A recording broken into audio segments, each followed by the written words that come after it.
বাংলাভাষীদের উপর অত্যাচারের অভিযোগে যেমন দিল্লিতে প্রতিবাদ জানানো হচ্ছে, অন্যদিকে কলকাতায় বামেদের প্রতিবাদ মিছিল। ধর্মতলা থেকে রামলীলা ময়দান পর্যন্ত মিছিলে বামেরা। সরাসরি আমাদের প্রতিনিধি উজ্জ্বল মুখোপাধ্যায় এই মুহূর্তে আমাদের সঙ্গে রয়েছেন। উজ্জ্বল, মিছিল এই মুহূর্তে কোথায় রয়েছে, কারা কারা রয়েছেন এই মিছিলে? দেখো, কিছুক্ষণের মধ্যেই মিছিল শুরু হবে এবং আমরা রয়েছি একেবারে ধর্মতলাতে। এই ধর্মতলা থেকে মিছিল যাবে রামলীলা ময়দান পর্যন্ত এবং সেখানে তারা প্রতিবাদ সভা করবেন, এমনটাই তাদের কর্মসূচি। এবং আজকে এখানে এই বামফ্রন্টের ডাকে মিছিলে শুধুমাত্র বাম দলগুলো না, একই সঙ্গে কিন্তু সিপিআইএম, লিবারেশন থেকে শুরু করে আরও অন্যান্য বামপন্থী সংগঠন তারাও কিন্তু আজকে মিছিলে যোগ দিয়েছেন। এবং সেলিম আমাদেরকে যেটা বলছিলেন, মোহাম্মদ সেলিম, তার বক্তব্য যে এই মুহূর্তে গোটা রাজ্য জুড়ে রাজ্যের যারা পরিযায়ী শ্রমিক, যারা বাইরে যাচ্ছেন কাজ করার জন্য, তাদেরকে প্রতিনিয়ত এই ধরনের সমস্যার মুখে পড়তে হচ্ছে। প্রতিনিয়ত পরিযায়ী শ্রমিকদেরকে তাদের আইডেন্টিটি নিয়ে প্রশ্ন উঠছে।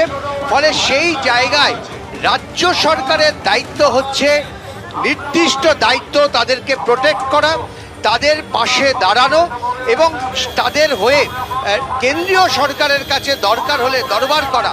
কিন্তু রাজ্য সরকার সেই দায়িত্ব পালনে ব্যর্থ এবং সেই কারণেই আজকে তাদের এই মিছিল।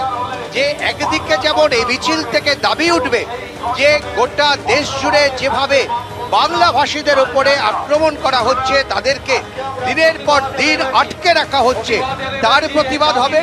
পাশাপাশি রাজ্য সরকারও আরও বেশি সদর্থক ভূমিকা গ্রহণ করতে হবে। রাজ্য সরকারকেও প্রয়োজনে রাস্তায় নেমে প্রতিবাদ করতে হবে। এতগুলো সামনে রেখেই মূলত কোন দাবিকে সামনে রেখে আপনারা রাস্তায় হাঁটতে যাচ্ছেন, যেখানে মমতা বন্দ্যোপাধ্যায় ইতিমধ্যেই এই নিয়ে আন্দোলনের হুঁশিয়ারি দিয়েছেন?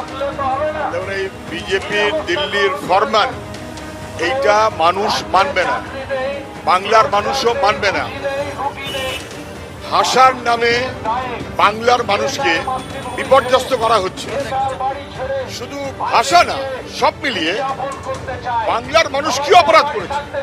স্বাধীনতা সংগ্রামের মূল শক্তি বাংলা। এই বাংলাকে ভাগ করেছে একবার, বাংলাকে নানানভাবে বঞ্চনা, হয়রানি, হেনস্থা। আর বাংলার মানুষ বাংলায় কথা বললেই ওদের গায়ে ফুসকা পড়ে। কেন বলবে না? যে যার নিজের ভাষায় কথা বলবে। ওরা চায় হিন্দি, হিন্দু, হিন্দুস্তান। আমরা মানছি না। এবং বাংলার মানুষ ভিন রাজ্যে পরিযায়ী শ্রমিক, গরিব, তার বাপ ঠাকুরদার কাগজ খুঁজছে।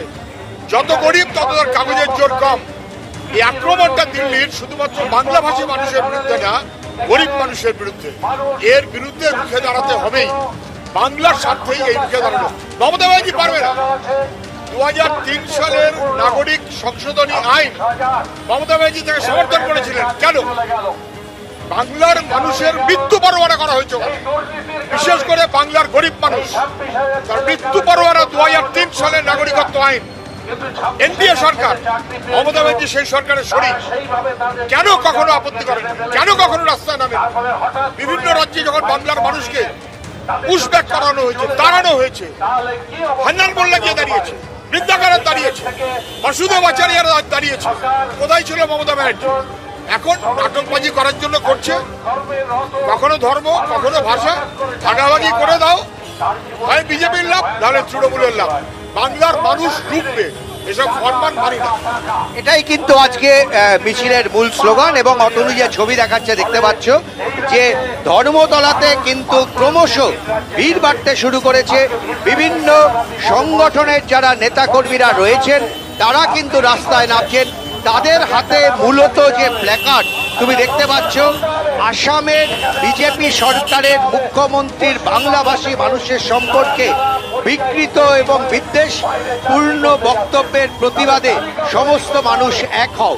অর্থাৎ আসামের মুখ্যমন্ত্রীর বক্তব্য, রাজ্যের মুখ্যমন্ত্রীর তার যে বক্তব্য, এই সমস্ত স্লোগানকে সামনে রেখে আজকে কিন্তু বামপন্থীরা রাস্তায় নেমেছেন। তারা প্রতিবাদ মিছিল করবেন।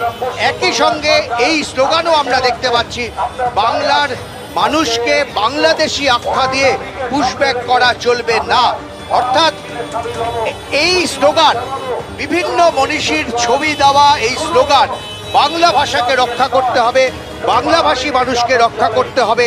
তাদের বিরুদ্ধে গোটা দেশ জুড়ে বিশেষ করে গরিব মানুষকে, পরিযায়ী শ্রমিকদেরকে যেভাবে তাদেরকে প্রতিনিয়ত বিড়ম্বনার মুখে পড়তে হচ্ছে, প্রতিনিয়ত তাদেরকে আটক করে রাখা হচ্ছে, তার বিরুদ্ধে আজকে বামপন্থীরা পথে নেমেছেন এবং তাদের দাবি যে মুখ্যমন্ত্রী মমতা বন্দ্যোপাধ্যায় যে ধরনের প্রতিবাদ তিনি করতে পারতেন, যে ধরনের আন্দোলন তিনি করতে পারতেন, সেটা তিনি করছেন না। ফলে বামপন্থীরা রাস্তায় নেমে সেই আন্দোলন গড়ে তুলতে চায়। আজকে শুধুমাত্র একটা মিছিল না, ভবিষ্যতে এই ধরনের আরো একাধিক কর্মসূচি তারা করবেন ঘোষণা করেছেন বামপন্থী নেতৃত্ব। ধন্যবাদ উজ্জ্বল।